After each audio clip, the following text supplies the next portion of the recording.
Buenos días a todas y a todos. Vamos a continuar con nuestro ciclo de charlas, Pensar y hacer diseño de la Universidad de Chile. Esta es nuestra tercera ciclo. Y les dejo con usted a la profesora Lorna Lares, académica del Departamento de Diseño de la Universidad de Chile, y su invitado. Gracias. Hola Mauricio, buenos días a todas y todos, muchas gracias por este espacio. Sí, efectivamente tengo un invitado de lujo, tenemos todos un invitado de lujo, Andrés Enrique, él es subdirector del Observatorio de Innovación de la Facultad de Economía y Negocios, magíster en Administración y candidato doctor en Administración y Negocios de la Facultad de Economía y Negocios, nuestra vecina, aquí al lado en la FAU. Tiene más de 15 años de experiencia profesional y académica y ha desarrollado una carrera en materias vinculadas a la gestión de la innovación tecnológica, transferencia tecnológica, universidad-empresa y fomento al desarrollo científico. Y también ha trabajado temas de economía circular, está con una investigación, es como el referente, diría yo, humildemente, de economía circular en Chile. Así que muchas gracias, Andrés, por compartir con nosotros este espacio de diseño y economía circular, ¿no? Gracias. Te doy Muchas la gracias. palabra. No, primero muchas gracias por la invitación, Lorna, Mauricio. Bueno, obviamente somos de la casa, así que fíjense que me pongo mucho más alegre cuando me invitan de la propia casa que cuando me invitan de fuera, de poder compartir con ustedes. Y nada, pues espero que sea un momento entretenido también. Bien, vamos entonces a compartir pantalla para nuestra presentación que va a estar enmarcada acá. ¿Se ve bien? Perfecto. Perfecto. Súper. Déjame, que si no les veo la cara a ustedes y no puedo ver bien la pantalla, así que déjenme arreglar aquí un poco. Bien, vamos a hacer una reflexión y una conversación sobre diseño y economía circular, una mirada hacia un desarrollo sostenible. Y para comenzar, espérenme un poquito, ahí. Quería dejar así a la vista nuestro planeta, como siempre pensando en este planeta azul y que nuestra vida depende también de él, pero ya muchos científicos, la evidencia científica ha demostrado que con esto del cambio climático, la vida humana es la que estaría en peligro y el planeta seguiría viviendo. Sin embargo, necesitamos pensar en cómo trabajamos, cómo nos relacionamos para poder alargar nuestra permanencia en la Tierra, pero también conservando el planeta, digamos. Y además quería traer también con esta reflexión que el diseño lo usamos todos los días, todos, y que la actividad humana ha tenido gran responsabilidad en los efectos del cambio climático y por eso estamos ahora también trabajando de manera remota con la pandemia, ¿no es cierto? El diseño lo vamos a ver acá o pensando en un diseño más activo, no reactivo y siempre especulando en las nuevas maneras de diseñar y en estos nuevos estilos de vida que tenemos que desarrollar. Así como cuando diseñamos las cosas, siempre habíamos estado pensando en el ser humano, en las actividades, en los contextos locales y globales, o cómo la cadena de suministro estaba pensada para el proceso productivo. Sin embargo, hoy que tenemos que repensar los patrones de consumo y de producción en toda escala, ¿no es cierto?, desde la ciudad hasta el producto y servicio, no podemos perder de vista, que es uno de los puntos también que se está hablando ahora en la Constitución, los derechos de la naturaleza y su implicancia de todas las actividades humanas, sobre todo del diseño, en el medio ambiente y todos estos impactos ambientales, cómo se usa la energía, cómo impactamos el agua, el suelo y la biodiversidad.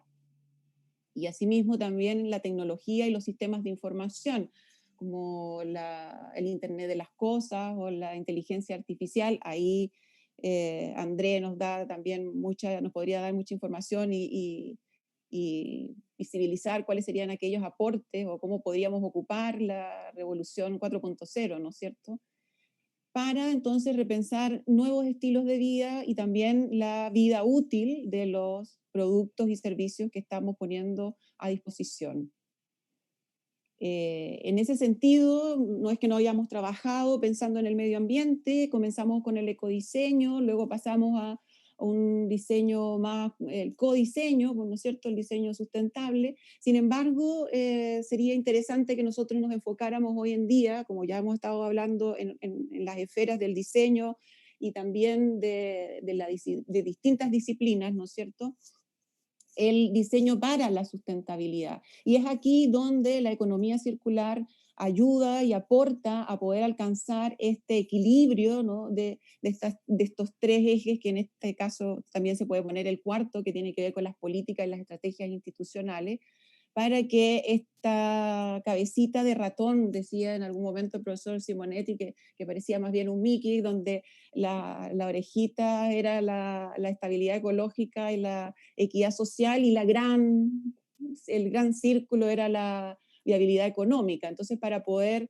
compensar estos tres aspectos de la sustentabilidad, es que podemos entonces hablar de el diseño y del diseño para la sustentabilidad y la economía circular para distintos tipos de organizaciones, en donde la que más pareciera acorde a poder resolver estos problemas y que tenga un enfoque holístico y sistémico, donde por supuesto que la interdisciplina y la transdisciplina son necesarias, tiene que ver con estos ecosistemas de innovación, en donde tenemos que realizar distintas relaciones con distintas disciplinas para poder encontrar distintas soluciones y correr un poco más las barreras de las propias disciplinas. Esto no significa que no vamos a tener la disciplina por sí, digamos, sino que poder correr esas barreras y poder generar entonces esos cruces que nos permitan generar este diseño activo, que decía, ¿no?, especulativo, de cómo veo el futuro, o cómo proyecto este futuro más sustentable. Andrés, por favor, si sientes que quieres aportar en esta parte, tú solamente... Te estoy aprendiendo. Y cuando estábamos hablando del diseño sustentable y el ecodiseño, bueno, hablábamos de mantener estos materiales y productos en un ciclo, ¿no es cierto?, para reducir los residuos y evitar la contaminación en los procesos. Pero ahora tenemos que correr un poco más esas fronteras y poder ver que estos ciclos, que en algún momento era lineal y que pasó ahora a esta etapa del reciclaje, donde está más enfocado el ecodiseño, pasar a uno más circular, donde ojalá tengamos cero residuos y donde podamos entonces generar un ciclo más virtuoso. Me gusta este pensamiento, esta frase de Tim Brown, donde dice que el diseño ocupa un lugar destacado en el corazón de la economía circular. Yo la comparto plenamente, porque nos obliga a repensar lo que hablábamos, todos los modelos, no solamente de los productos, los modelos de negocio, la manera en que nos relacionamos, los modelos de producción y consumo. Y por supuesto que la economía circular es la oportunidad que tenemos para introducir todo el pensamiento de diseño y estas herramientas de diseño para generar este como mundo más auspicioso y más sustentable. Y en la economía circular, por supuesto que es regenerativa y restaurativa, y allí por supuesto que Andrés nos puede dar una mayor acercamiento y enfoque sobre los conceptos y de dónde viene este concepto de economía circular, ¿no? Sí. Bueno, Lorna, lo primero es que entender, yo creo que en el inicio de tu presentación, cuando está la idea del planeta, hay cosas como que sabemos, ¿cierto? Como que decir, bueno, pero no me repitan de nuevo sobre el calentamiento global y el cambio climático, o sobre las tensiones sociales, que América Latina hoy día está pasando por un momento increíble de tensiones sociales, y a la vez con temas naturales o de desastres naturales. Estamos con un par de huracanes que han dejado un descalabro en Centroamérica. A la vez en Perú han tenido una tensión social con salida de presidente, muertes de personas, que tienen muchas similitudes a lo que también ha pasado en Chile el año pasado en términos de la efervescencia social, y por lo tanto parece como que nos dicen, ya, pero esas cosas son sabidas. El tema es que no por sabidas tenemos soluciones, y creo que ahí hay una diferencia bastante importante. ¿Y por qué lo traigo a colación? y como tú lo explicabas. Lo primero es que hemos llegado a un relativo consenso en que hay que avanzar hacia el desarrollo sostenible, con este triple valor que es social, ambiental y económico. Y nosotros decimos, bueno, tenemos que avanzar. Y esa es la finalidad. El tema es que para llegar a eso hay múltiples caminos. Y uno de ellos, y quiero ser súper enfático en eso, uno de ellos se llama economía circular. No resuelve todo, es un mecanismo a través del cual nos hacemos cargo de problematizar, tensionar y generar soluciones de un modelo que llamamos lineal, que tú muy bien lo has descrito y que en definitiva enfatizaba el hecho de extraer recursos, procesarlos y desecharlos. Ese es el modelo económico sobre el cual hemos vivido, sobre el cual se han tenido beneficios, pero sobre el cual también se empiezan a observar muy fuerte los costos en todos los ámbitos. Entonces, ahí uno dice, ok, yo tengo un camino, pero ¿qué puedo hacer para ayudar a impulsar ese camino?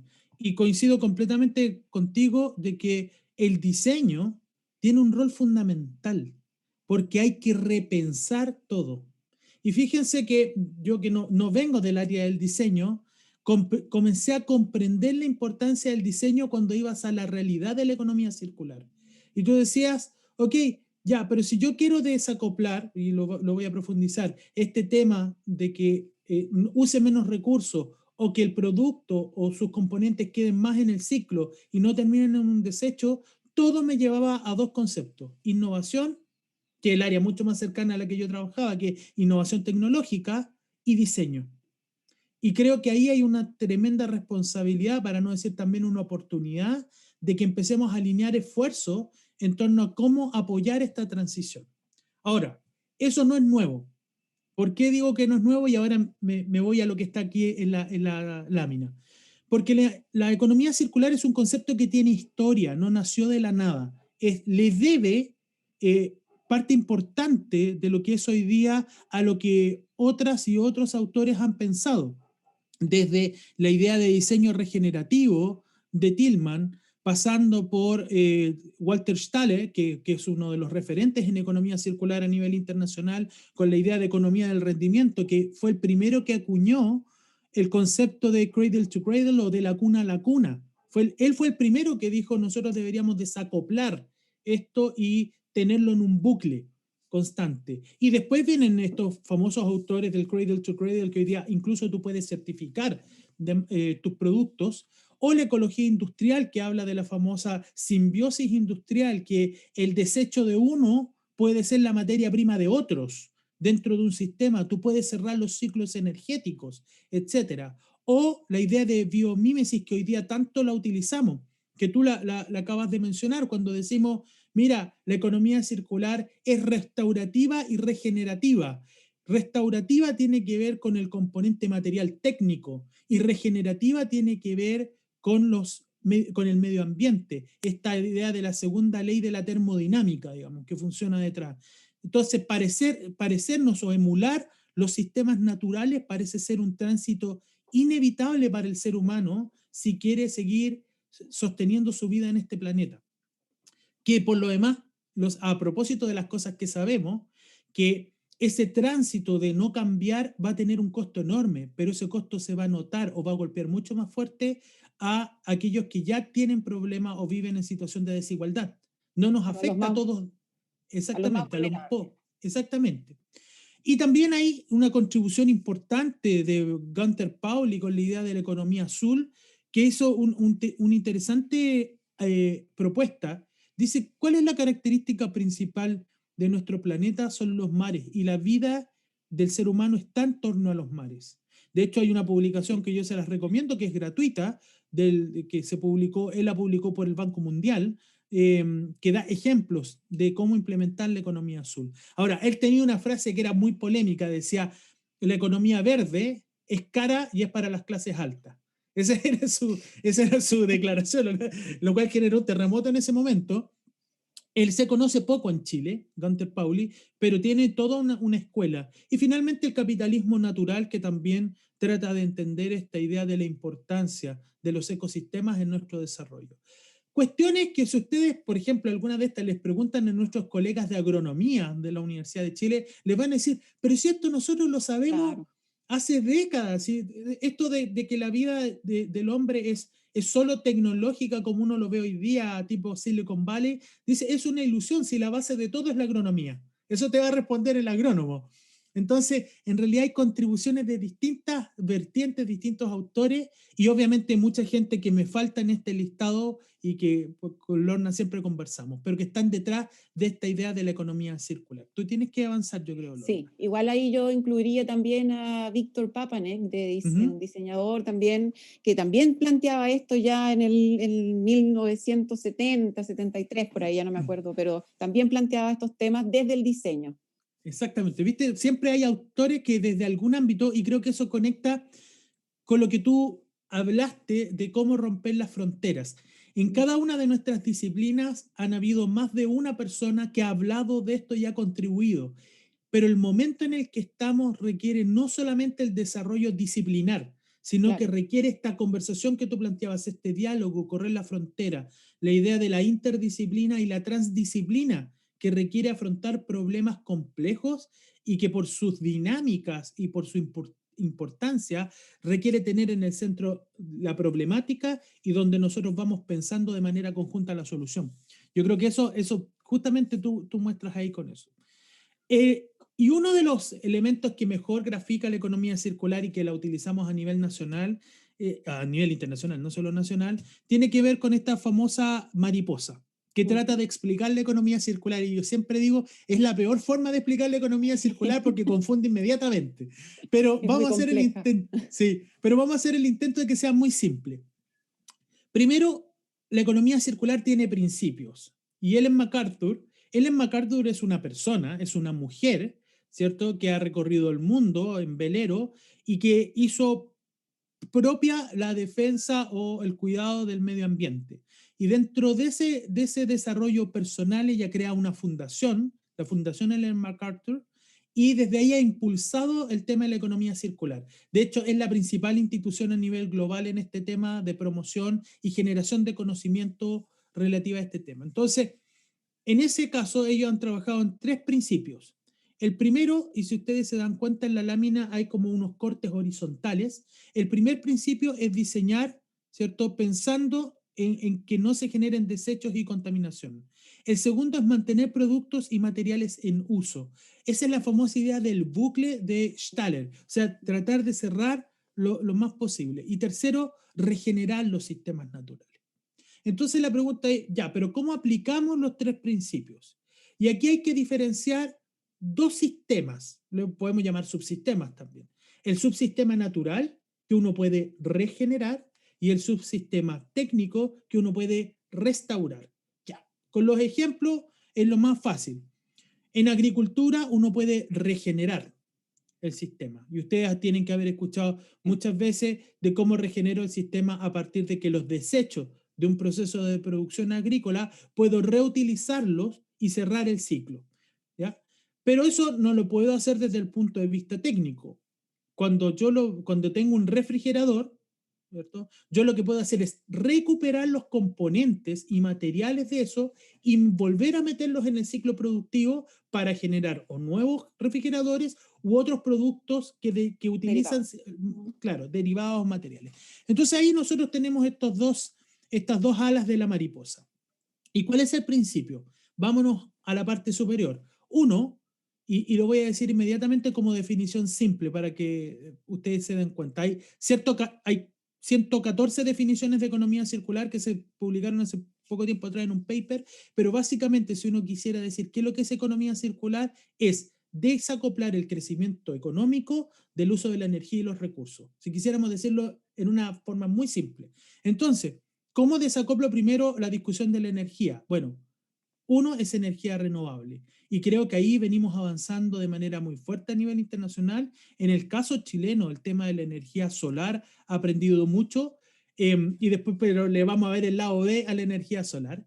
Y también entender que hay materiales finitos, o sea, que los recursos naturales, algo que todos sabemos, yo me acuerdo haber estado en el colegio muchos años atrás y ya se hablaba de que los recursos eran finitos. Sí. Entonces, eso está presente, es de lo que sabemos, pero hay que decir, tenemos recursos finitos para la producción y por lo tanto tenemos que cuidarlos y tenemos que avanzar en energías renovables. Entonces, ¿cómo desacoplamos esto? Y ahí te dice, mira, cuando uno ve cualquier proceso productivo estándar, uno tiene partes que se manufacturan, uno tiene productos que se manufacturan y uno provee un servicio.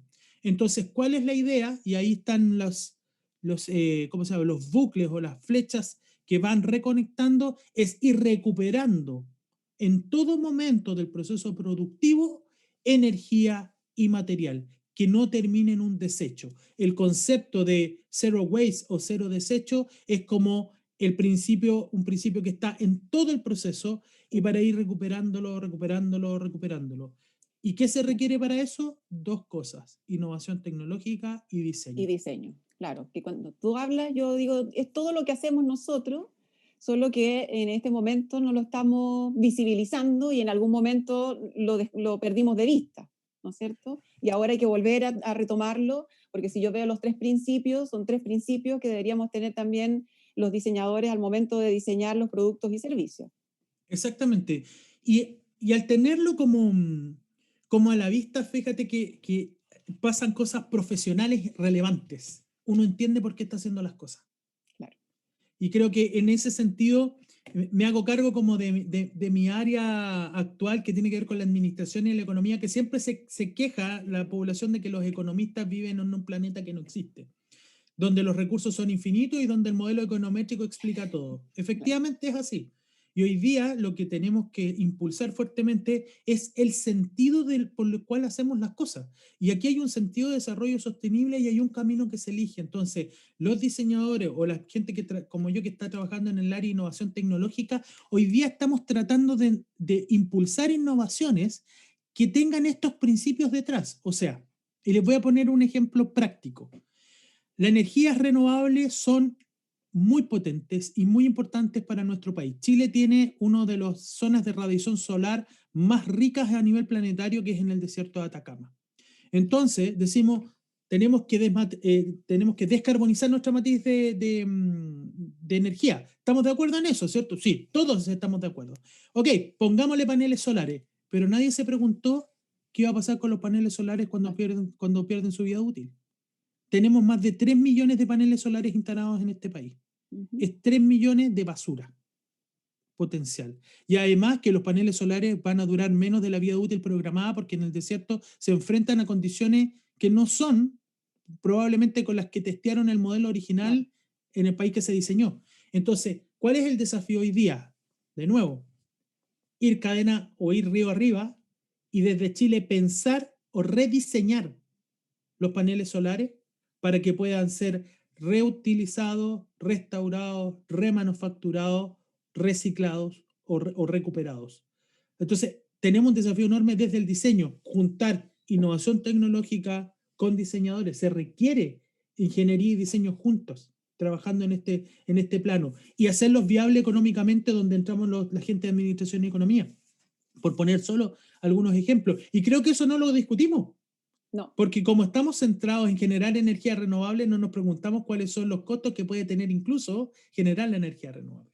O sea, obviamente que hay una gran oportunidad de también repensar, como decías tú, o rediseñar nuevos dispositivos que capten y transformen la energía. A lo mejor no es un panel solar la solución, a lo mejor es otro producto, pero también podemos repensar el panel solar. Exactamente.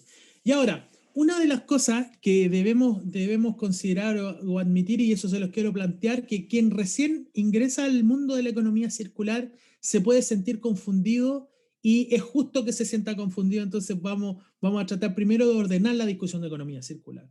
La primera es que la economía circular se puede conversar a 3 niveles. El nivel macro, que tiene que ver con asuntos de países, regiones, ciudades. Esos son toda la discusión que hay y estudios y políticas públicas que están en esa dimensión. La segunda es una dimensión meso que tiene que ver con la economía circular en sectores industriales. Por ejemplo, y aquí les viene a ustedes pero como anillo al dedo, todo el área textil y moda. es un gran tema dentro de la economía circular. Es considerada una de las áreas con mayores impactos de gases de efecto invernadero y contaminación de agua, por ejemplo, por el Sí. uso de materiales contaminantes. Y también porque no se recupera lo que se usa. Esta idea de que me pongo la ropa y después la desecho y termina en un vertedero, eso es un problema de diseño, pero también es un problema, como decía Lorna en un comienzo, de los patrones de consumo y producción. Ujú. Entonces, ahí para ponerles un ejemplo de un nivel meso que es muy relevante. Y finalmente es el nivel micro que tiene que ver con organizaciones. ¿Cómo hacemos la transición en una organización particular desde un modelo lineal hacia uno circular? Estas organizaciones, claro, si ven la literatura o ven lo que pasa en una búsqueda en Google, va a centrarse fundamentalmente en lo que es empresas. Pero esto es aplicable a universidades, esto es aplicable al sector público y a una ONG, incluso para su casa. Lo que sucede es que por un tema de discusión internacional se ha concentrado en que la industria, sobre todo, pase a estos modelos circulares. Entonces, primera distinción, el concepto se puede trabajar en 3 niveles. Y segunda, que se puede trabajar en distintos ámbitos, que es lo que ustedes ven en esta lámina, no me voy a detener en cada una, pero podemos estar discutiendo desde ciudades hasta innovación tecnológica. Entonces, uno puede entrar desde su disciplina, su profesión, a esta discusión en distintos ámbitos. El que mejor creas que puedes aportar, y es un poco lo que estamos haciendo en la Universidad de Chile, con el Observatorio de Innovación, con la misma Lorna, que es parte de este equipo de trabajo en materia de economía circular, para invitarlos a ustedes a sumarse a esto desde sus intereses. Hay un espacio gigante para poder trabajar y podemos hacerlo. ¿Sí? Claro, ahí cuando hablabas también de los distintos niveles de organización, también como diseñadores también podemos crear estos nuevos niveles de organización, no necesariamente ahora, pues, ahora que están todas las innovaciones en startup y todo este tipo de nuevos enfoques y nichos de la disciplina, a lo mejor también podemos innovar ahí en cómo nos organizamos, que sea un poco más circular y auspicioso, ¿no? Exactamente. Déjame pasar a la otra, ahí. Ahora, esta para mí es una lámina que a mí en lo personal me ayudó a entender mucho de la economía circular y incluso he podido reflexionar de otras cosas. En la parte izquierda, donde dice agregación de valor y destrucción de valor, uno puede ver la economía lineal cómo funciona. Como yo no puedo mover el mouse, es en esa donde está rojito. Si ustedes ven, en el preuso hay una extracción de recursos, utilización de energía, manufacturación, ensamble, venta, y eso se entiende y siempre se ha entendido económicamente como que agregamos valor. Ahora, ese valor, acuérdense que desde el punto de vista de un economista dice que es una agregación de valor monetaria, desde el punto de vista del marketing, que es más que monetaria. A nosotros lo único que nos debe importar en este momento es que hay una agregación de valor que un usuario, un cliente está dispuesto a aceptar y pagar por él, o en el caso de que ese bien o servicio no se venda, es el que recibe. Y entonces la economía lineal lo que hace es que todo ese proceso productivo que llega al usuario, cuando el producto, y me voy a concentrar en la idea de producto, cuando el producto para el usuario ya no es funcional, no le sirve, no le resuelve el problema o ya no le interesa, lo desecha. Y por lo tanto hay una destrucción de valor. Hay una destrucción de valor y creo que eso es interesante, que es doble. Y eso no lo explica la lámina en sí misma, ni la literatura en general. La primera destrucción de valor es evidente, es la destrucción intrínseca del bien. O sea, ese bien que tiene materiales, ese bien que tiene energía, ¿ya?, que se podría reutilizar, no es reutilizado. Y significa que si yo creo que todos ustedes tienen un celular, el celular tiene un conjunto de componentes, metales raros, que pueden ser reutilizados en otro proceso, pero que habitualmente lo desechamos cuando ya deja de funcionar porque la tecnología quedó obsoleta, etc. Lo mismo sucede con la ropa, lo mismo sucede con los alimentos y en cualquier área, construcción y demolición, también se demuele y se bota. Y esa es la destrucción evidente porque podríamos hacer algo desde el diseño. Pero hay una segunda destrucción de valor que no se habla, que cuando tú desechas el bien, tiene que quedar en algún lado.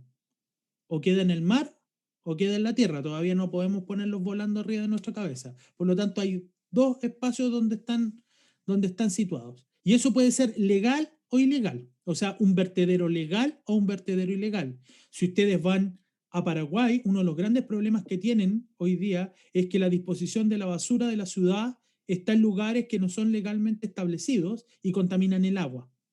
Entonces ahí hay una segunda destrucción de valor que se produce, que es la del entorno circundante y las comunidades que rodean los lugares de disposición de los desechos humanos. Habitualmente, además, esos son sectores vulnerables económica y socialmente. Le tiramos la basura a los más pobres. Entonces, por eso al comienzo yo decía que ahora tenemos que mirar otro tipo de variables que intervienen, exacto. ¿no? Cuando hablaba del derecho de la naturaleza y del impacto, me refería también a dónde dejamos aquello que producimos y a quienes impactamos. Exactamente. ¿O? Pasamos nomás. Entonces, ahí está la segunda destrucción de valor que les comentaba. Y por lo tanto, la economía circular lo que trata es de utilizar energías renovables, entender el capital natural, lo que acabas de decir tú, Lorna, y que lo expresas en esta figura de los derechos de la naturaleza, que también, o sea, junta derechos humanos con derechos de la naturaleza. Cuando nosotros utilizamos materiales tóxicos en la producción, sabemos los efectos sobre el ser humano y sobre la naturaleza. Son históricos. La utilización de pesticidas en los alimentos generó un conjunto de problemas en los primeros 50 años del siglo XX que terminaron en malformaciones de las personas. O sea, ya sabemos estas cosas, lo que pasa es que tenemos que hacernos responsables de cambiarlas. También, en el caso de las empresas, lo que se busca es que mantengan su modelo de generación de ingresos o de utilidades, pero teniendo en consideración estos aspectos.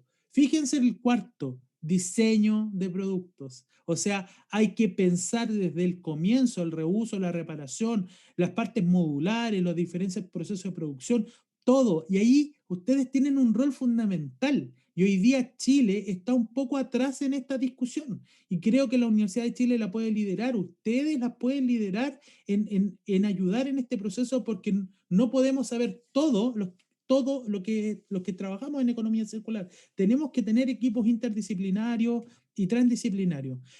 Otro aspecto relevante, la economía circular para que genere cambios profundos requiere una mirada sistémica y por lo tanto requiere trabajar con la cadena de proveedores y con la cadena de distribuidores. O sea, es entender la lógica de los sistemas industriales completos. Y ahí está obviamente la idea también del producto, el diseño de los productos en el uso. Y finalmente, y aquí hay un libro clásico del Zero Waste que dice que en definitiva en la basura, y está el otro también de la basura como riqueza, es una riqueza que está ahí desechada, aposada, sin utilizar. Y eso entender el alto valor en el reuso y en el reciclaje. Pero ojo, reciclaje y economía circular no son lo mismo. No son lo mismo. Eso te iba a decir. Dejemos en claro que no son lo mismo, por favor. Sí. La economía circular es o sea, el reciclaje es una parte de la economía circular, pero no la define completa. De hecho, habitualmente uno pone las tres economías, la economía lineal, la economía del reciclaje y la economía circular. En breve, ¿por qué no son lo mismo? Porque la economía del reciclaje no se encarga de la fase inicial, de repensar. De rediseñar todo, sino que trata de resolver el problema del impacto al final, y eso tiene límites. ¿Por qué? Porque no se puede circularizar o tienes menos probabilidad de circularizar productos desechados cuando no se pensaron para recircularizarlo. Por ejemplo, en el área de los plásticos. Si el plástico no está pensado desde el diseño en que se pueda reutilizar, no lo vaya a poder reutilizar. O te va a costar más buscar la solución a esa reutilización. Entonces, la mirada es un poquito más compleja cuando hablamos de economía circular. Esto es un concepto, es un modelo, pero que requiere aunarse con la temática del diseño y a la vez con los procesos de innovación y transferencia tecnológica para crear procesos, productos y servicios innovadores y a la vez organizaciones innovadoras. Creo que no quiero que pierdan esa idea y sobre todo, Lorna, la recalquemos. Efectivamente, tenemos que avanzar en procesos, productos y servicios, pero esto significa transformación organizacional. O sea, que es lo que estamos empezando también a hacer desde el observatorio. Exactamente. Pasemos para la otra para que esta mirada compleja. Y para que sea súper concreto, aquí podemos ver 5 modelos de negocio. Si ustedes quieren ser emprendedores o emprendedoras, como bien les decía Lorna, pues no solamente prestando servicios, sino que ustedes quieren avanzar, más 3 tecnologías disruptivas que están en el área digital o en el área biológica o física, nosotros tenemos hoy día algunos ejemplos. El producto como un servicio ha avanzado mucho en los últimos años. Entender que no solamente yo puedo vender un producto, sino que puedo arrendarlo y me hago responsable de su mantención en el tiempo. Y eso inmediatamente genera un modelo en el cual se utilizan menos recursos y menos energía, porque a quien produce el bien y lo arrienda, le interesa tenerlo en el ciclo funcionando bien el mayor tiempo posible y no solo entregar el producto y olvidarse. Entonces, un ejemplo práctico. Aquí quería hacer una acotación que en la nueva malla de diseño tenemos bastante claro ese concepto del producto y el servicio de la mano. Súper, súper. Bueno, ahí tienen que aprovecharlo porque es la tendencia internacional que hoy día estamos viviendo en economía circular.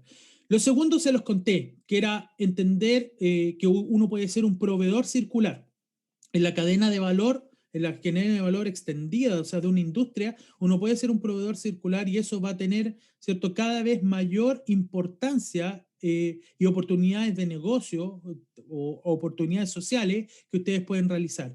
También la extensión de vida del producto, yo creo que esa es una cuestión ya inevitable. O sea, hoy día tenemos que pensar los productos en un tiempo más largo de vida. Ya no se acepta o va a ser inaceptable con los acuerdos internacionales que se tenga una obsolescencia programada, que lo único que daña es al planeta en general y a la sociedad. Y finalmente las más conocidas, que son las plataformas compartidas o esta famosa economía compartida que se está incrementando en su uso. Creo que el ejemplo clásico en economía que uno estudia, no sé si en el caso de ustedes me contáis, Lorna, pero es el del taladro, que en definitiva uno compra un taladro y ese taladro, ¿cuántas veces lo ocupa en la casa? Sí. Una vez. Salvo que realmente trabaje con el taladro. Eso te voy a decir. Pero creo que ese principio de economía compartida, de que las sociedades y las comunidades, sobre todo, ahí me voy a llevar la pelota, la voy a sacar de la cancha que estamos conversando, pero Elinor Ostrom ha sido clave en esta conceptualización del rol de las comunidades y cómo se pueden adaptar, ¿ya? Esta idea de los comunes. Entonces, creo que ahí también vamos avanzando en una comprensión mucho más fuerte. Y buenas noticias, para que no todo sea como el desafío o los problemas que tenemos, es que a nivel internacional la producción científica en economía circular se ha disparado desde el año 2015, y ustedes pueden ver en esa gráfica en general. Este año ya llevamos 1.589 publicaciones y todavía no terminamos el año, desde el punto de vista de entrega de paper y producción, lo que habla muy bien de una comunidad que está saliendo de la infancia para entrar a la adolescencia en la producción científica. Dale nomás. Y ustedes pueden ver acá dos grandes clústeres dominantes respecto a la discusión de economía circular. Uno, el lado rojo, tiene que ver con papers que tratan de analizar, comprender las dinámicas organizacionales, ¿se acuerdan? Esas macro y meso. Fundamentalmente ahí están centrados ese tipo de publicaciones. Y el área verde-azul lo que está trabajando es en soluciones tecnológicas para la economía circular, como recuperación, el tema del agua, los metales, ¿cierto? La biomasa, etcétera. Ahí ustedes tienen un área riquísima de publicación científica que hoy día está. Y en particular, este dato no lo tiene nadie, lo tienen ustedes nomás, lo que se ha publicado hoy día en economía circular y ciudades. También viene creciendo al igual que la materia general. Ya tenemos el año 2020 109 publicaciones específicamente que tratan sobre economía circular y ciudades. Dale. Y ahí, para que pasemos rapidito, los países que más publican, obviamente China, es que China, de hecho uno China debería sacarlo de las estadísticas porque publican unos par y ya nos pasan. Entonces, después viene Italia, Países Bajos, que Países Bajos tiene un desarrollo muy grande en economía circular, y ahí ustedes pueden ver que Chile está publicando o ha publicado como 6 trabajos en el último tiempo. Y finalmente en esto de la... Interesante el caso de Bolivia también. Sí. Bolivia tiene un trabajo bien relevante en economía circular, a pesar de ser una economía pequeñita y a pesar de todas las dificultades políticas que ha tenido en el último tiempo. Pero uno de los grandes ejemplos de economía circular que yo conozco personalmente con Manuel Ladero, que es el creador de Mamut, una empresa que recicla el caucho de los neumáticos para crear pisos. Sí. Y esos pisos están siendo utilizados en distintos lugares. Eso es diseño. Porque además, conversando con él, ustedes se dan cuenta y dice, yo tomé la decisión de hacer pisos bonitos. Claro, porque Está bien. o sea, el caucho, por definición, el caucho de un neumático es feo. Entonces, entonces él ha hecho todo un trabajo. Y ahí está ya la bajada a ciudades circulares, donde ahí, Lorna, te dejo la Sí, palabra de lo que hemos visto. claro, lo que hemos visto es que en estos casos que ponemos, en todas y cada ellas para trabajar las estrategias a una ciudad circular, han aplicado las estrategias y herramientas de diseño para alcanzar esta parte de su estrategia, ¿no? Y el caso de Ámsterdam es uno de los emblemáticos ahora en el 2020, que ocupa lo que hablábamos en esta escalera que hablábamos de economía circular, en donde, por eso quería ponerlo también a cotación, que no es solamente reciclar la economía circular, porque si uno se mira, mientras más repiensa la estrategia, el producto, más circular eres, ¿no? No necesariamente tienes que estar en la base viendo, bueno, ¿y ahora qué hago con este plástico? Sino que desde un comienzo, incluso en el diseño de nuevos materiales, para nuevos productos. Y bueno, el caso de Chile, tenemos, ya se está trabajando una hoja de ruta de economía circular, en donde lo que se planteaba en una de las exposiciones que se hicieron es que llegar al 2040 con un máximo del 10% que lleguen a rellenos sanitarios y un mínimo de reciclaje de un 65%, ¿no? Que todo se pueda reciclar. Ahora, lo que sí es que veo, y esto ya es una observación mía, que está enfocada en el ecodiseño, la reutilización, el reciclaje y la revalorización. Entonces creo que tenemos que dar un salto y en este repensar nuevamente las estrategias y estas nuevas maneras organizacionales desde el diseño, la economía y la ingeniería, podemos ir a esta escala anterior que hablábamos, ¿no es cierto? Y no quedarnos un poco en la base. Y bueno, acá hay varios ejemplos de lo que está haciendo Chile en temas de economía circular. Tenemos, por supuesto, la ley de reciclaje que ya todos conocemos. Y acá es un trabajo que está también haciendo Andrés. Andrés, si nos quieres contar un poquito. En breve, para Sí, porque nos no quedan tomar pocos mucho tiempo, minutos. sí. El año pasado la Corfo llamó a un concurso para crear el primer centro tecnológico de economía circular en el país, y que les voy a decir que en general uno a veces le hace crítica a la Corfo por muchas cosas, pero en esto va en la avanzada. No existía ningún centro tecnológico de economía circular a nivel internacional. Habían centros como el en MacArthur que eran de difusión, pero este específicamente para crear tecnologías que apunten a transformar a nuestra economía nacional hacia la circularidad en ciertos ámbitos. Y entonces eso es lo que ustedes ven ahí, que además fue muy divertido porque el lanzamiento fue el 18 de octubre del 2019.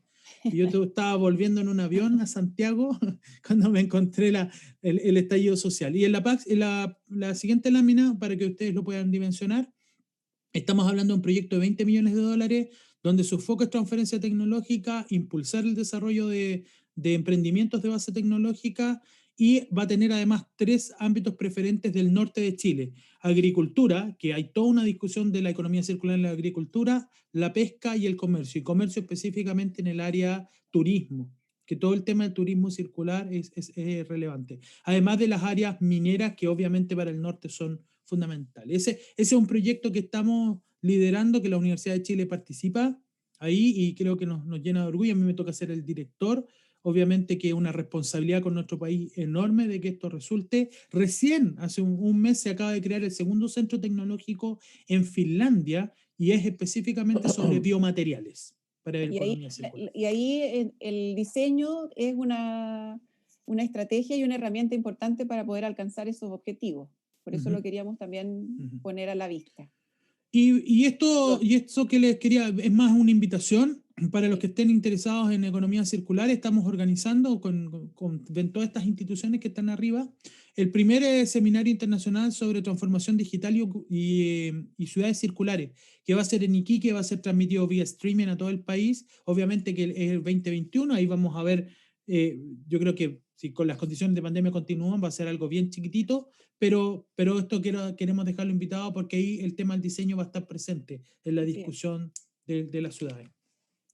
Y bueno, acá solamente decir que con la Fundación Ellen MacArthur e IDEO se crearon también una guía de diseño circular, que es una de las guías que hay una también de un inglés que no lo puse ahora acá porque todavía no están liberados los derechos, pero la pueden bajar y aquí ya está pensando cómo comprendemos estos flujos circulares, cómo vemos este pensamiento regenerativo. O sea, ya el diseño está trabajando en economía circular y nosotros desde este lado del planeta deberíamos también empezar a desarrollar nuestras propias metodologías o adaptaciones de esta metodología, que sigue siendo la misma que conocemos todas del diseño, solo que lo que decía como un comienzo, estamos mirando ahora otras variables en este escenario un poco más complejo, en donde el medio ambiente y el planeta son importantes, ¿no?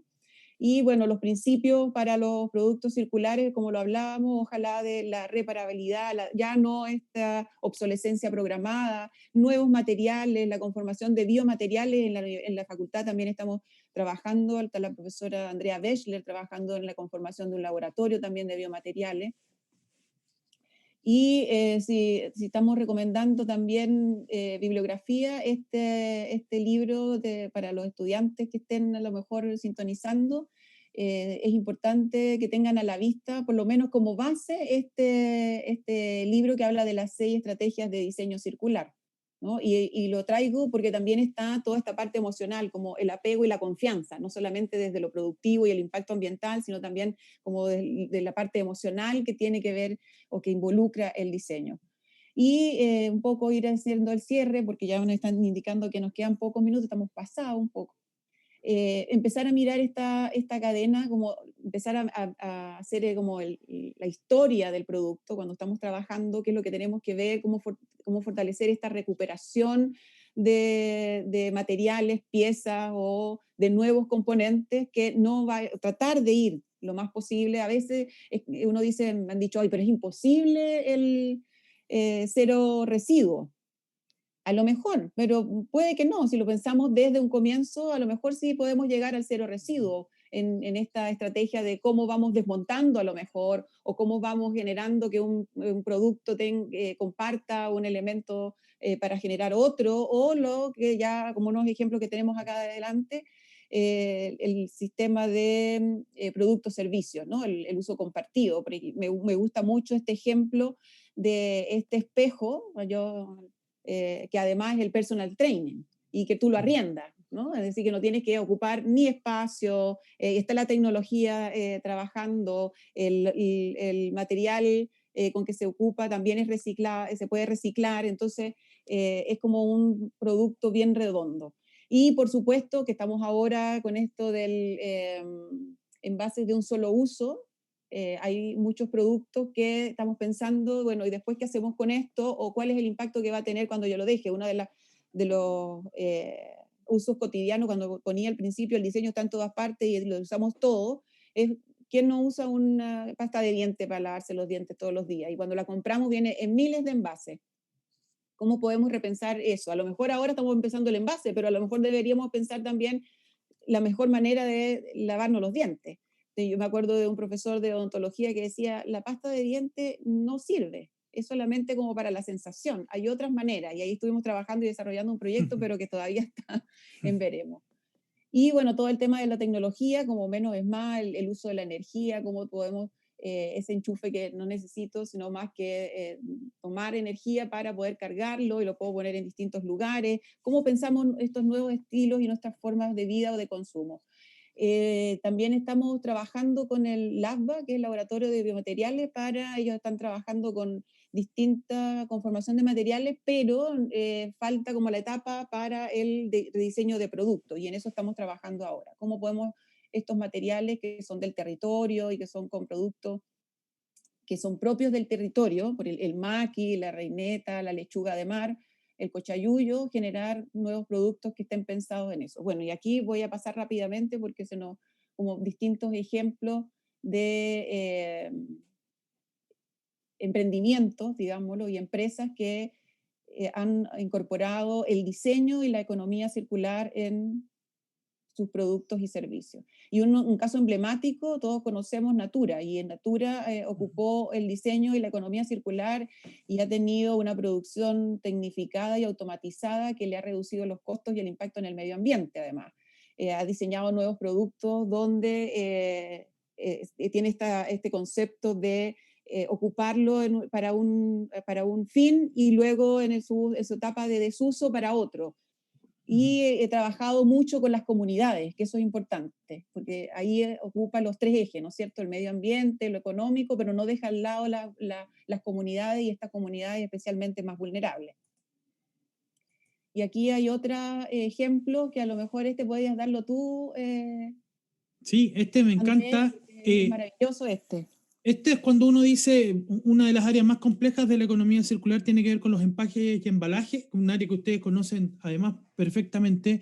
Y aquí este es un caso de Colombia, donde utilizando los desechos de la producción de la piña y otras frutas, han creado platos germinables y también biodegradables. Esto es un ejemplo de cómo se puede utilizar el desecho, ya cuando pensamos en el desecho, pero pensamos también desde el diseño, estos recursos y transformarlos en un producto que a su vez queda en un bucle constante.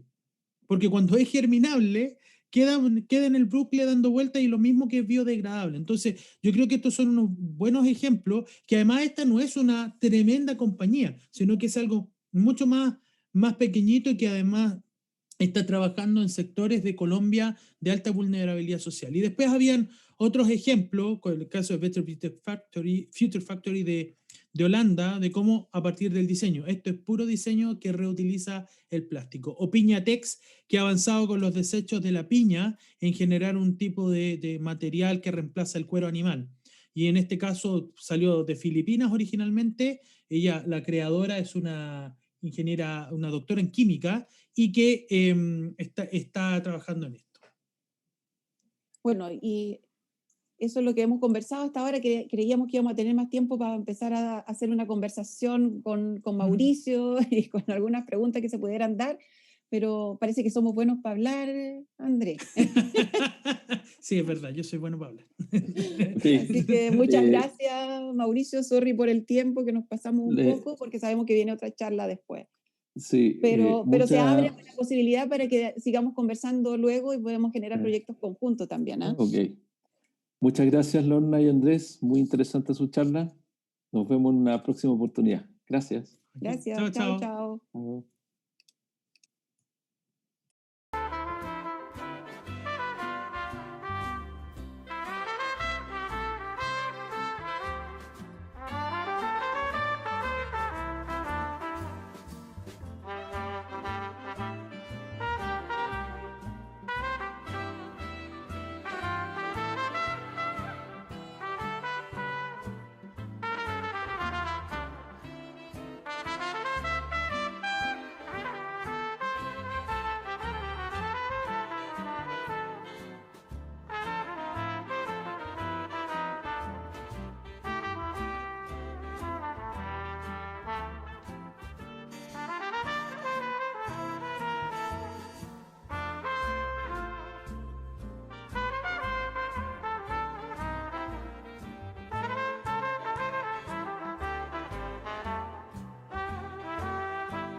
Buenas tardes a todas y a todos. Continuando con nuestra tercera jornada,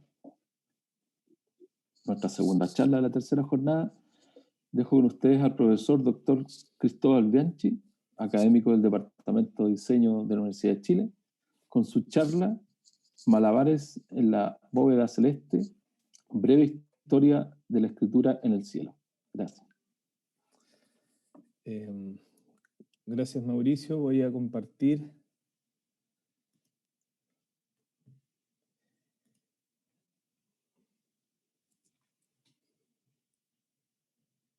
Ahí estamos bien, ¿cierto? Sí, ahí se ve bien. A ver, voy a ver si lo hice con... Voy a repetirlo porque... Ahí sí.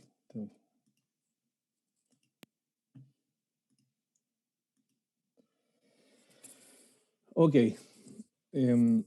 Bueno, buenas tardes ya a todos y a todas. Agradezco la invitación y la coordinación del departamento, al director Juan Carlos Lepe y en particular a Mauricio Tapia, por la coordinación de extensión y por organizar esta actividad en el mes del diseño. Mi presentación, como ya se dijo, es una suerte de breve historia de las escrituras en el cielo. Este es un proyecto que es parte de un fondar de investigación en las artes de la visualidad del 2019. Y hoy día voy a reflexionar en relación a de qué se trata este proyecto y algunos de sus resultados respecto a un ámbito de esta investigación, que se llama el cielo y la gravedad en la creación artística. Para empezar, bueno, el objetivo de esta investigación básicamente consiste en revisitar el pasado, es explorar y recuperar las poéticas detrás del uso, la apropiación y el rol del cielo, entendido como la vista aérea, la atmósfera y el espacio vertical, la caída, la suspensión y ascenso de objetos inusuales en la creación artística. Como objetivos específicos, este proyecto busca revisitar el pasado y el presente y el futuro de estas prácticas, analizar cómo se producen sus formas de apropiación y operación en diferentes campos disciplinares, en proyectos realizados en Europa, Asia y las Américas, y por último, situar estos trabajos que vienen de distintos ámbitos en una discusión básicamente común. Como nota metodológica, este es un proyecto que es una metodología cualitativa de análisis bibliográfico y estudio de caso. Mi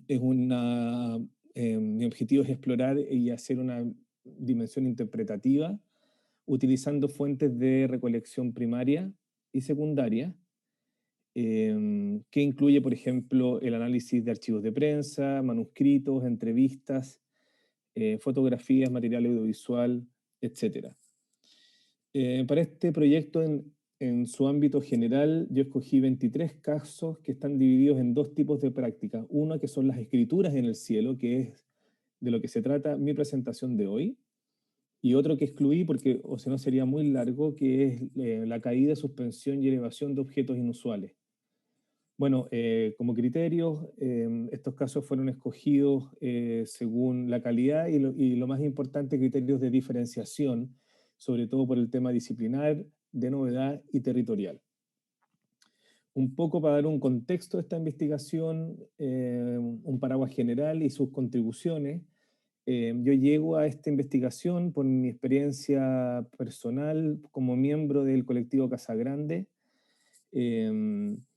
y en particular la performance Bombardeo de Poemas que hemos realizado en los últimos 20 años en 8 ciudades, interviniendo el cielo de 8 ciudades que han sufrido bombardeos aéreos en el pasado.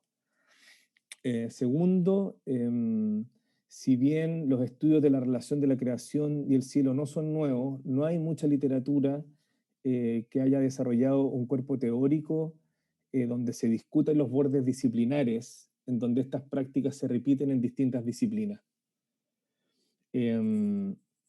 Ha sido examinada esta investigación, por ejemplo, como representación, ha sido conceptualizada como arte del cielo, la relación entre la creación y el cielo, en donde se destaca el uso de la tecnología y la ciencia, y también ha sido analizada como estética del vacío, en el sentido de que estas obras son facilitadoras de la experiencia de acontecimientos celestiales. Y por último, a mí me interesa mucho en reconocer que hay una tradición histórica del uso del cielo y de estas prácticas, desde el principio del siglo XX, que obviamente va de la mano con la invención del avión, hasta nuestros días.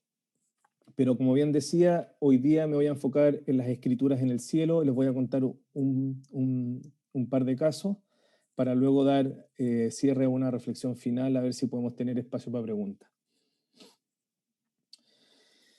Respecto al origen de las escrituras en el cielo relacionadas con la publicidad y la propaganda y su metodología, a grandes rasgos, las escrituras en el cielo o los skywritings consisten en el uso del espacio aéreo para escribir y mecanografiar mensajes de vapor y humo utilizando aviones o aeroplanos.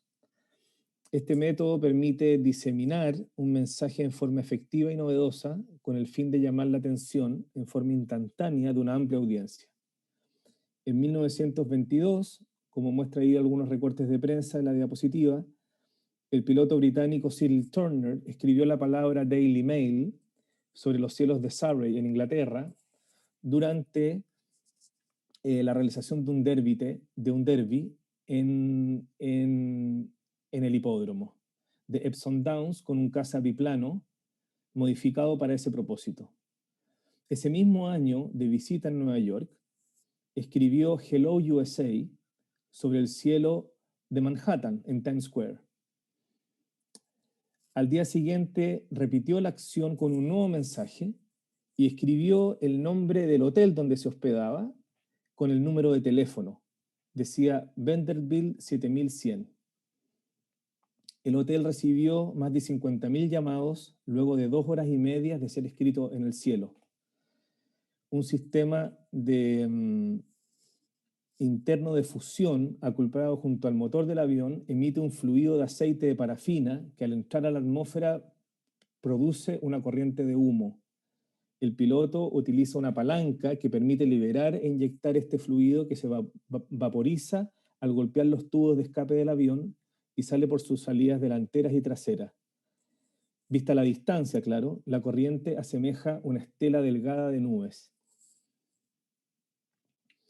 Este método fue concebido y luego patentado en Estados Unidos por el británico John Savage en 1924. La imagen de la izquierda, que él combatió en la RAF en la Primera Guerra Mundial y gestionó los primeros avisajes del capitán Cyril Turner sobre Surrey en Nueva York. La patente, acá vemos en la diapositiva la imagen de la patente en donde se describe la técnica, incluye las técnicas de vuelo y giros, recomendaciones sobre las corrientes de aire, la altitud, la temperatura adecuada y la importancia de trabajar lejos del sol y en días despejados. La técnica consiste, en el fondo primer método, en ordenar el mensaje, sean signos o letras, en un plano virtual horizontal en sentido inverso, así como se ve en la imagen aquí para hacer una escritura en el cielo con una publicidad del detergente Persil, es decir, de derecha a izquierda. Las letras, en el fondo, pueden tener una dimensión aproximada de 1500 metros de largo y 23 metros de grosor. El avión debe alcanzar una altitud promedio de más o menos 3 kilómetros. Para dar una idea, un mensaje que tiene 5 letras va a tener una extensión de 7 kilómetros y puede ser visto por una audiencia ubicada a un radio de 50 kilómetros y puede durar entre media hora a 1 hora dependiendo de la metodología que se utilice y obviamente las condiciones climáticas. La empresa de tabaco Lucky Strike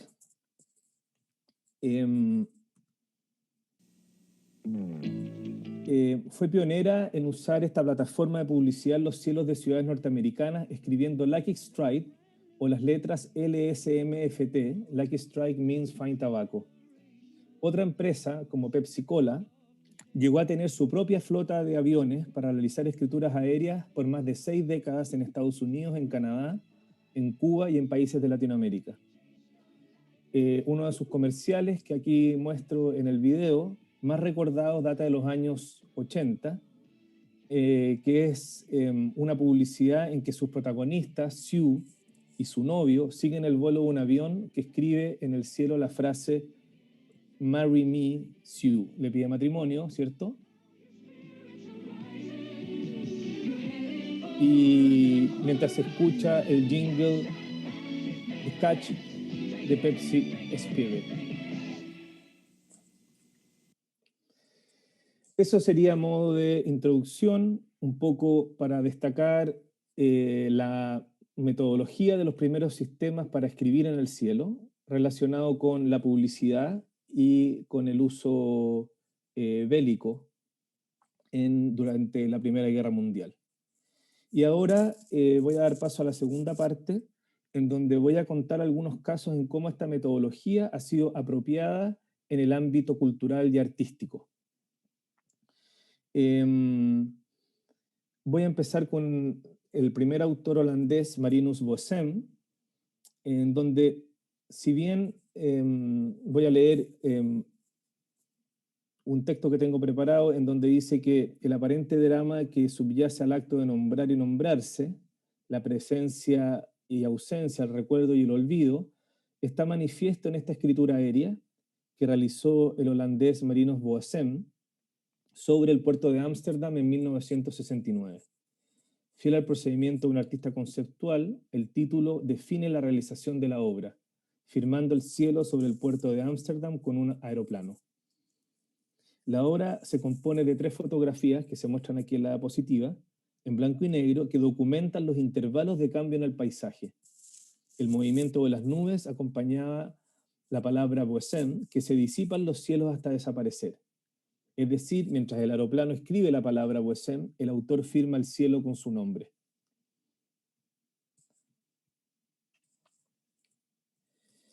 Algunos autores dicen que el hecho de que el nombre de humo desaparezca no puede interpretarse como una firma del cosmos ni como un acto de pretensión de este autor, sino que es más bien un acto cercano a la expansión del contexto artístico a usar el aire, el clima y el viento como materiales visuales de trabajo. En efecto, a principios de los 60, Boessem, en los años 64 y 65, va a producir sus primeras obras utilizando aire. Este descubrimiento es recordado por el artista con una fotografía donde él posa junto a un ventilador Ito encendido, en cuya base está inscrita en una etiqueta plástica la palabra Boessem 1965. Vestido de traje y mirando a la cámara, Boessem se muestra como un vendedor de ventiladores. Así, aeroplano y ventilador, aparatos artificiales de que producen humo y viento, usan el aire para delimitar un espacio inestable que desaparece. Sumarse a la sospecha, como lo plantean algunos autores, que firmando el cielo no fue realizada, salta a la vista. La alta densidad de las telas de humo, el ancho grosor de las letras y la forma homogénea de su desaparición en el cielo no se ajustan a la textura precaria y desigual de un skywriting, e incluso, al parecer, es como una versión idealizada. Y tampoco se han documentado registros de notas de prensa de la época, como es de esperar, dada su envergadura. En un buscador holandés, por ejemplo, que alberga más de 1 millón de documentos periodísticos, solo se registra una breve nota de 1978, 9 años después de su realización, bajo el título In Heimen Boessem. La nota hace un juego de palabras con el significado de la palabra Boessem, en neerlandés significa seno, pecho, pechuga, con la expresión golpearse el pecho o poner la mano en el pecho en señal de orgullo. Clara ironía a la escritura aérea que hace del nombre del autor una marca y un eslogan publicitario. Es curioso que Boessem, en otra obra titulada Volando el mapa, The Flying Map, de 1978, dibuja una avioneta realizando una escritura aérea sobre un mapa medieval de Milderbunk, su ciudad natal bombardeada durante la Segunda Guerra Mundial. En otro trabajo más reciente, de hace solo un par de años, del 2015, Boessem transformó en un vivero de pájaros el techo de su estudio en Milderbunk, haciendo dibujos con semillas de alpiste. La posición, obviamente, y perspectiva del espectador son aspectos cruciales para observar el cielo y los pájaros. A través de una cámara fija se puede seguir el paso del tiempo del dibujo de semillas al aire libre en una transmisión panorámica del techo. Al igual que en 1969, escribe su nombre bajo el título La desaparición del artista. con una cuidada letra manuscrita, como vemos en la imagen de arriba a mano izquierda. A diferencia de Firmando el Cielo, ahora la palabra Boesem sí emula la mano de alzada de la firma autor. En ambos trabajos, separados entre sí en 46 años, asistimos a esta alegoría del tránsito a la ausencia. Si en la escritura aérea los cambios atmosféricos se encargaron de disipar el deletreo de humo en el cielo, ahora los pájaros, soberanos naturales del vuelo y el aire, van comiendo las semillas hasta desdibujar y borrar el nombre del autor.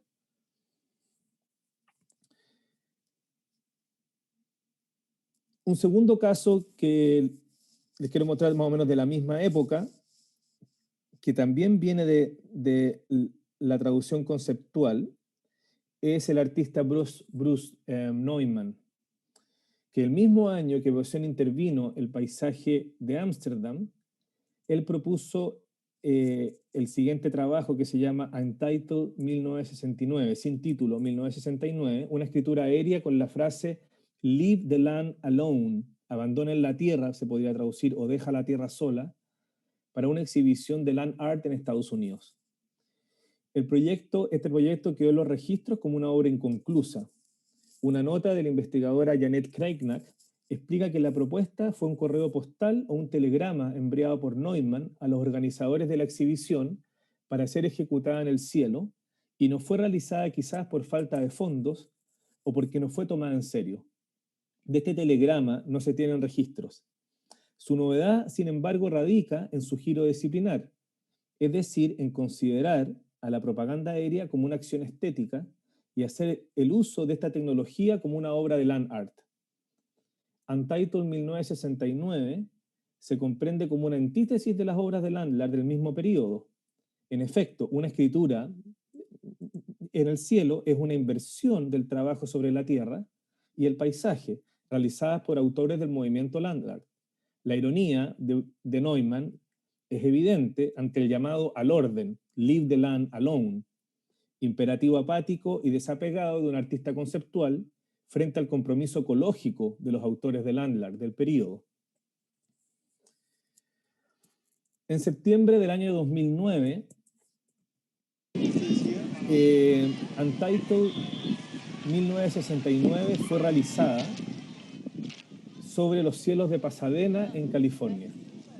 Es decir, fue realizada 40 años después.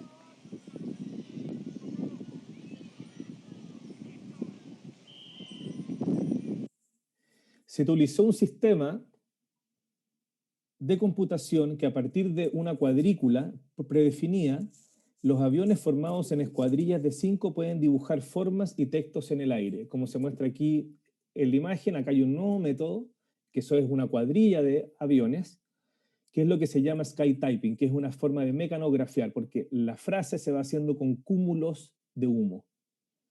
Se habla de mecanografiar, pues a diferencia de los primeros métodos, no es una línea continua de un solo avión que escribe al revés, ¿cierto? Sino los puntos sucesivos o cúmulos que van formando líneas y con ellas letras y palabras. Aunque Neumann apoyó su realización y el sistema, en el fondo computacional de la escuadrilla de aviones, no estuvo presente ese día en Pasadena. Untitled 1969-2009 logra así su doble mandato, la instrucción vía telegrama para una exhibición de land art ejecutada 40 años después y la actualización del mensaje, ahora menos divertido o hilarante, en un nuevo contexto de crisis ambiental y cambio climático, Leave the Land Alone. Un tercer trabajo de la época es del artista de land art propiamente tal, Dennis Oppenheim. Untitled 1969 fue la respuesta de Bruce Neumann a la invitación a participar a una exhibición de land art. Will Pearl, The Eye of the Storm, que se traduciría como Remolino, Ojo de la Tormenta, de Dennis Oppenheim, se puede considerar la primera obra en el cielo de un artista de movimiento land art. Fue realizada en 1973 sobre el cielo azul del Mirage, un gran lago seco en el desierto de Mojave, al sur de California. El lugar escogido es un espacio aéreo de una planicie seca de 10 kilómetros de extensión.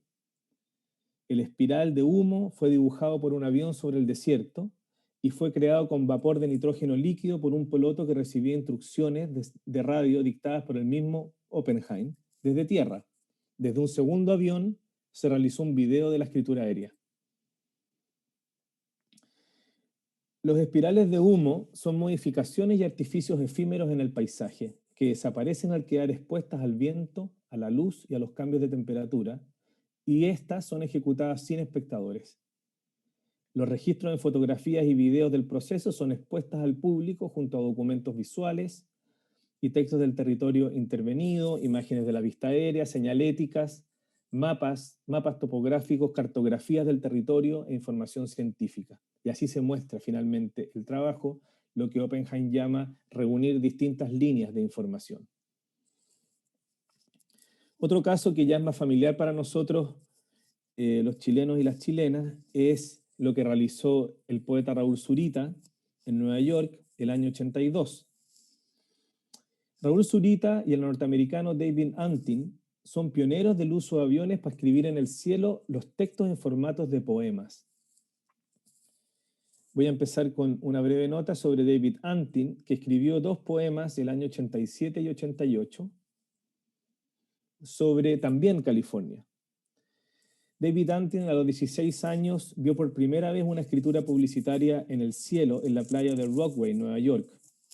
El recuerdo de esa imagen evanescente de letras blancas realizadas elegantemente fue el pie inicial para realizar lo que él después inauguró como Sky Poems. En los años 87 y 88 escribió 2 Sky Poems. Antin, por comunicación radial desde tierra, él coordinó los tiempos de escritura de cada línea de verso en forma sucesiva sobre el mismo espacio aéreo del verso anterior, por lo cual generó un efecto de casi 2 horas de la gente mirando el cielo. Y aquí vemos en la diapositiva el mismo verso de este poema que fue realizado el 87 y se reejecutó el año 2018 como un homenaje a David Antin, que murió el 2016. Unos años antes, en junio de 1982, Raúl Zurita escribió en el cielo de Nueva York estos famosos versos en donde define a Dios de distintas formas en castellano. Mi Dios es hambre, mi Dios es nieve, mi Dios es no, etcétera, etcétera. Mi Dios es gueto, es chicano. Mi Dios es mi amor de Dios. Cada uno de estos versos, así como lo describí al principio, fue escrito más o menos a 1500 metros de altura y tuvo una extensión aproximada de 5 a 7 kilómetros. Fotografías del poema aéreo fue realizada por Ana María López y Leonel Cid y fueron incluidas e intercaladas entre las páginas del libro Anteparaíso, que fue en el fondo publicado ese mismo año, en el mes de noviembre. El artista chileno Juan Downey, radicado en Nueva York, realizó un video de documentación que se titula La vida nueva. Al igual que... Aquí voy a mostrar unas imágenes de esa realización, en donde vemos que, al igual que Zurita y Antin, gestionaron sus escrituras aéreas en el cielo con el mismo método de Bruce Neumann en Antaipo en 1969-2009. Es decir, por la empresa fundada por el piloto Andy Stinis, quien patentó el método de escritura con cúmulos en el cielo con escuadrillas de 5 aviones en 1968.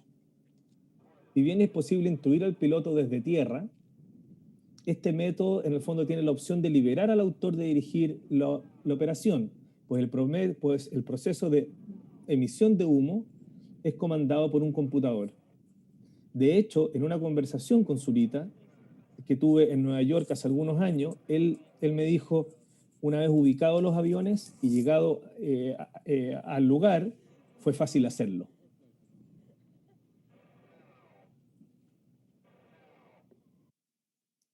Zurita interviene el cielo de Nueva York para escribir su propia definición de Dios, y en castellano. él transforma el poema aéreo en una voz de lo supremo y lo sagrado. El poema en el cielo es, por lo tanto, una suerte de puerta que nos abre al misterio de la bóveda celeste y cuya mirada sitúa al autor en un lugar de privilegio que emula la omnipresencia divina. Cuando los aviones escriben "Mi Dios es hambre, es carroña, es chicano, es gueto" sobre el distrito de Queens a principios de los 80, lo hacen en el momento de apogeo de la migración mexicana a Estados Unidos y obviamente del ya el público, en el fondo, conocimiento del intervencionismo norteamericano para instalar y apoyar dictaduras militares en Latinoamérica. El poema aéreo, por lo tanto, se transforma así en un mantra punitivo del contexto social y político del paisaje urbano intervenido. Boessem, en el puerto de Ámsterdam, invierte un recurso de la publicidad.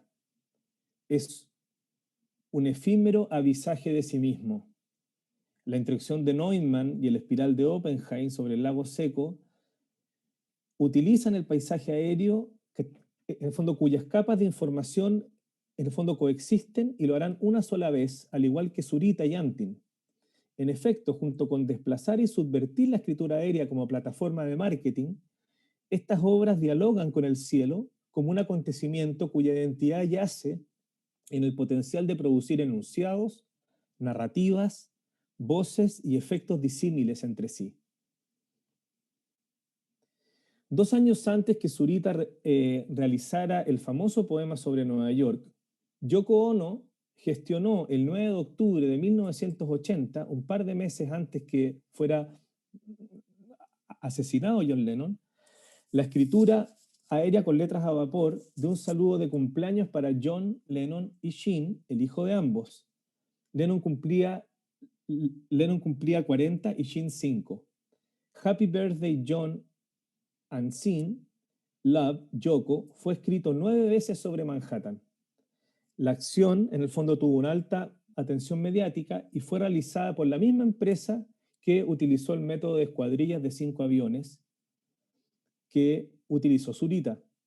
Y podríamos decir que Zurita y Ono subvierten esta estrategia de marketing en aras del ejercicio artístico final. A modo de cierre y como reflexión final, yo preparé este diagrama en donde se muestra de una forma más didáctica uno de mis resultados respecto a cómo entender estos trabajos, en donde se propone una suerte de mirada sistémica que incluye diferentes aspectos relacionados a estas obras, a sus contextos y los agentes que se incluyen. Entonces está la importancia del espacio vertical, que fue conquistado gracias a la invención del avión, la importancia del espacio horizontal del peatón y de cómo este espectador necesita subirse a un lugar para realizar la obra o para ver la obra muchas veces. Y está la vista aérea. Y la obra en sus 3 dimensiones. Y para concluir en ese sentido,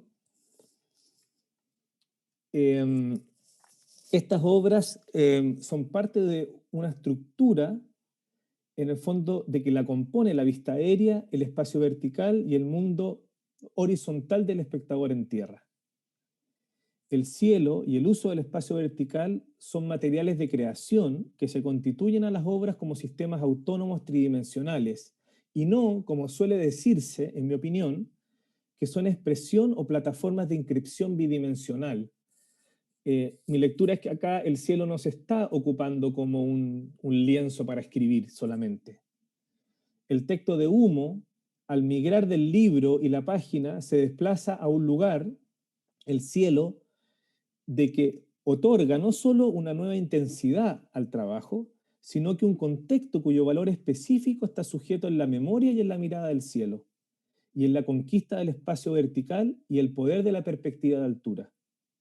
El cielo, en ese sentido, como espacio concreto, valga la paradoja, al ser un territorio sin límites, y cuyas fronteras están sujetas a los criterios geopolíticos o a los datos científicos, expanden el sentido que damos a lo que allí sucede. El cielo funciona, por decirlo de alguna forma, como un reflejo y un vaso comunicante. Su poder está en su carga simbólica como un paisaje cultural, que agrega muchos elementos nuevos al trabajo que allí se realiza. Las escrituras en el cielo, en ese sentido, presentadas aquí, disímiles en sus tiempos y en sus campos disciplinares, me parece que comparten, por un lado, la necesidad de una perspectiva inusual para los humanos. La sutileza de la intervención aérea, en el fondo, transforma el cielo en el sujeto de la enunciación, y a los espectadores o transeúntes son involucrados en ella como creyentes, como consumidores o como votantes, o simplemente como peatones.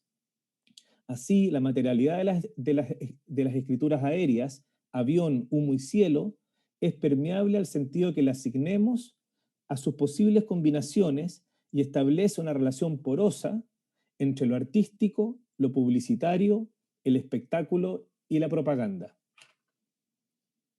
El cielo, en ese sentido, es un espacio público que es capaz de albergar estos conflictos.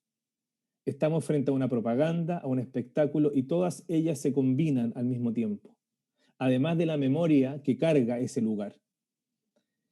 En ese sentido, como una suerte de portal o blog maravilloso que registra una infinidad de inscripciones que son proyectadas sobre él, la inestable y etérea, en el fondo, condición del cielo y el espacio vertical, nos ayudan a canalizar procesos en una amplia variedad de temores, deseos y complejidades del humano. Eso, muchas gracias.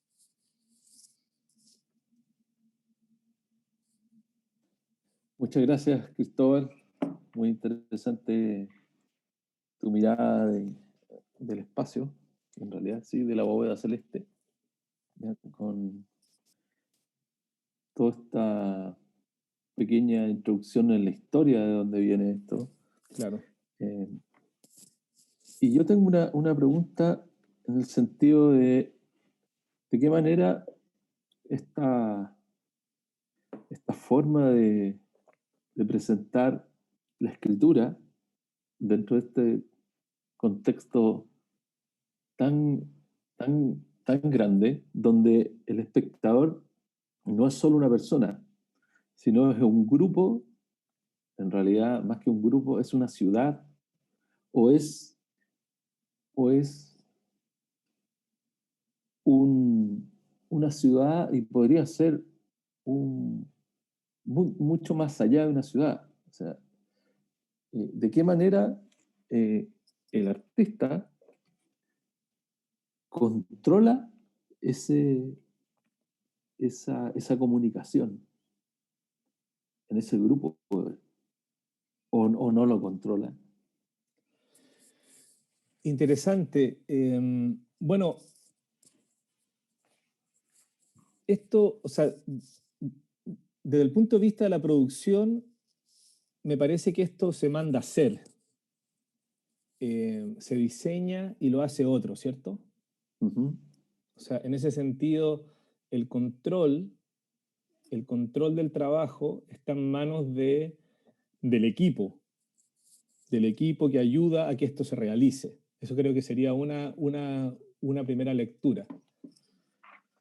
Y una segunda lectura creo que tiene que ver con el conflicto que en este caso yo podría hablar un poco más porque lo conozco más en detalle, que es las acusaciones que ha tenido Zurita por la envergadura del trabajo. En el sentido de que si bien la escritura en el cielo es efímera, también es un monumento, y un monumento es algo grande. Entonces, yo de hecho, en el texto que estoy escribiendo, en esa parte la llamo monumentos efímeros. Y curiosamente, Raúl lo que reflexiona es que él está absolutamente en contra de que sea algo monumental, porque el verso es tremendamente privado. O sea, responde a una reflexión del poeta en lo más íntimo. Entonces creo que ahí hay algo que obviamente está fuera del control del autor, como crítica, pero al mismo tiempo se produce esa paradoja. Y yo creo que esa es la paradoja que hay que ser capaz de habitar para poder entender estos trabajos y sacarles provecho. De cómo esto efímero es breve, al mismo tiempo es concreto y es duro porque se ocupa un espacio que es invasivo. Y es por eso que en muchos países las escrituras aéreas están prohibidas. De hecho, este año creo que se van a sacar las prohibiciones en Inglaterra, en el Reino Unido, que están prohibidas desde los años 60. Sobre todo para que no haya un abuso, porque justamente el espectador es un espectador involuntario. O sea, tú asistes a este trabajo sin que nadie te haya invitado. Y se ha prohibido por eso, para que, sobre todo para que no se ocupe para las propagandas políticas, o sea, para invadir un poco el espacio. Y es por eso que ahí hay una lectura de espacio público. De que en el fondo eso, o sea, el cielo finalmente, en esta dimensión geopolítica, está tan normado como la calle. Entonces, hoy en día están prohibidos, pero en Inglaterra se va a sacar esta prohibición y el argumento es de que el Estado puede recibir muchos impuestos, como que hay una lectura económica y al parecer se va a normar respecto a qué tipos de mensajes se pueden escribir, de que pueden ser en el fondo, y volvemos al principio, en el fondo propuestas de matrimonio, felices, o sea, Yoko Ono y Pepsi Cola sería. Sería como en ese nivel y tal vez artístico, pero no propaganda. No propaganda política en este caso. Sí, sí, eso, ahí llegaba mi pregunta, porque es como el trozo de cielo que está sobre mi cabeza es mío y es de todos. ¿Ya? Esa es la paradoja, claro. Sí, pero también es individual. Es extraño porque es individual y colectivo. Sí. Entonces, cuando uno hace una escritura para que la vean, en este caso, cuando mostraba el de Pepsi, muy de esos años y muy de Pepsi. Muy exactamente. Y muy de los Estados Unidos. ¿Ya? Claro, hay en un contexto de un grupo de personas, como que se quiso llevar a que solo lo estaban viendo ese grupo de personas en ese aeródromo. Pero la realidad no es así. La realidad es que lo estaba viendo, no sé si era un pueblo o una ciudad, lo estaba viendo todo el mundo. Entonces, esa invasión para algunos o agrado para otros es complejo, pero es interesante porque tensiona esa paradoja que tú hablas, la pone en tensiones y claro, se genera discusión. Y hay más tensiones porque no solamente tiene que ver con la tensión entre lo público y lo privado, lo íntimo y lo que es susceptible de ser compartido, Claro. sino que también sucede la paradoja entre lo onírico, lo mágico y lo comercial. ¿A qué me refiero? Yo no incluí en esta presentación dos escenas literarias. Hay una de Virginia Woolf, de una novela del año 23, Mrs. Holloway, en donde hay una escritura aérea. Obviamente, muy de la época, la posguerra, 1923, y la escena está muy bien descrita por la Virginia Woolf en el sentido de que ella describe, en el fondo, cómo distintos personajes en la ciudad de Londres van siguiendo lo que va escribiendo el avión. Y es un momento mágico, habla del silencio, hay una película, de hecho, que recrea esa escena, y finalmente hay un desenlace triste, que yo lo llamo así, porque los espectadores descubren que lo que están leyendo es la marca de unos caramelos toffee.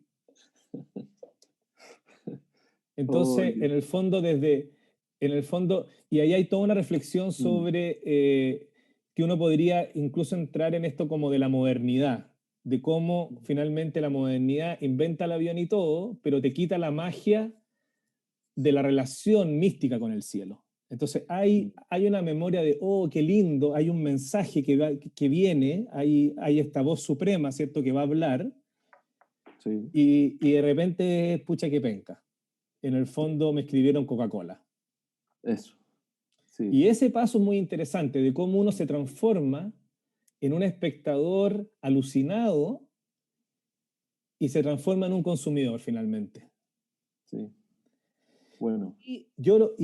Y en mi reflexión yo lo tensiono con la escena, que es muy comentada también en los estudios más de literatura, que es en la novela Estrella Distante de Bolaño, en donde hay un poeta relacionado a la dictadura que escribe versos en el cielo. Y obviamente que la relación con Zurita es evidente.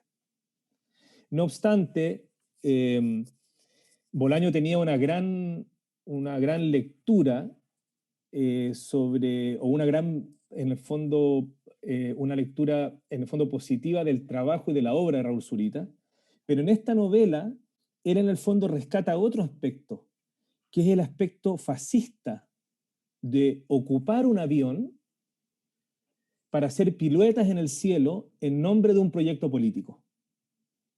O sea, rescata la parte de la propaganda, en mi opinión, Bolaño. ¿Y por qué? Porque en el fondo esto viene desde los futuristas, que es este culto a la personalidad, que es el tipo que hace pirueta, que es este poeta aviador, y que escribe en el cielo. La novela es bien divertida y es bien terrible en ese sentido, porque lo que escribe es: la Antártida es Chile.